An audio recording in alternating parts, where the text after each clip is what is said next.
কর্মক্ষেত্রে শুধু উপস্থিতি থাকা নয়, নিজেকে এমনভাবে তৈরি করতে হবে যাতে অন্যরা আপনাকে একজন ভ্যালু অ্যাডেড রিসোর্স হিসেবে দেখে। কিভাবে করবেন? নিচে কিছু বাস্তবধর্মী টিপস দেওয়া হলো। স্কিল ডেভেলপ করুন, শুধু ডিগ্রি নয়, সময়ের চাহিদা অনুযায়ী নতুন স্কিল শিখুন। Advance Excel, data analysis, communication. সমস্যার সমাধানে ক্ষমতা বাড়ান, প্রতিটি সমস্যাকে শেখার সুযোগ মনে করুন। সমাধান দিতে পারলে আপনার ভ্যালু বেড়ে যাবে।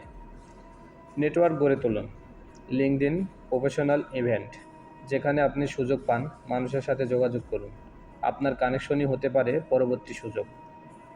ক্রমাগত শিখুন ও শেয়ার করুন, যা শিখছেন তা শেয়ার করুন, এতে আপনি থট লিডারশিপ তৈরি করবেন।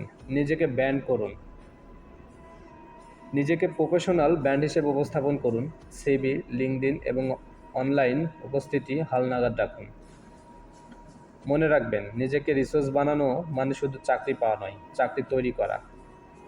প্রশ্ন: আপনি নিজেকে রিসোর্সে পরিণত করতে পারেন? কোন স্কিলটি শিখছেন এখন? কমেন্টে জানাতে ভুলবেন না।